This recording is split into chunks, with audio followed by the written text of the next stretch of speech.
talk about 22 one more time before we kick it to the curb. We know that there was the year of the shift. We had a slow winter last year, but we were still kind of capturing price points that reflected the pandemic. And right around April 1st is when buyership went, we just are not going to keep up with this anymore. Then the market kind of shifted to how we know it today. And we know that some of that came from the fact that interest rates in the Fed started messing with some things.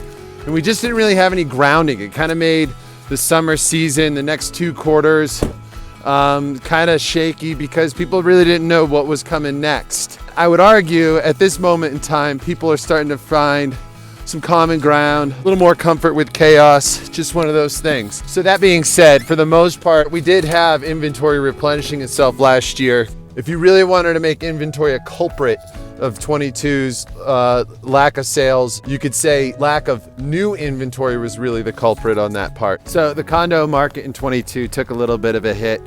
And by a little bit, I mean down 36%. When it comes to lack of inventory and new inventory in the Elkhorn area, I would really pinpoint as the reason for this. And then on average, the sale price was up 11%, and that's because in Sun Valley, they were up 29%.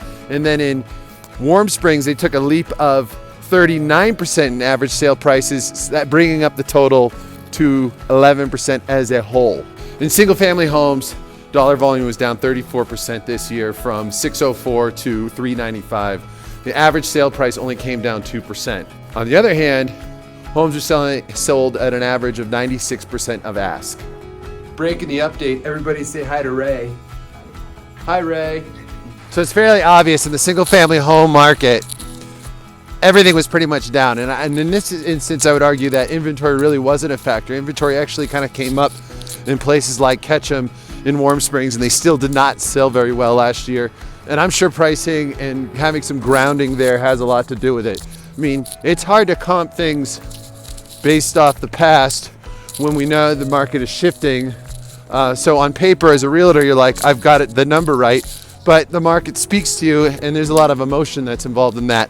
The buyership is not something you can kind of put on paper. But nonetheless, this is gonna blow your hair back, because the only anomaly out of the entire 2022 that will blow your noggin back, defies all odds in all of the themes that occurred this year, and that is single family homes in Elkhorn. Get ready for this. They had 15 more homes available this year, so maybe that speaks to new inventory. 32 of them were new to market. There you go. Sold volume was up 39% over 21, and the average sale price was up 50%.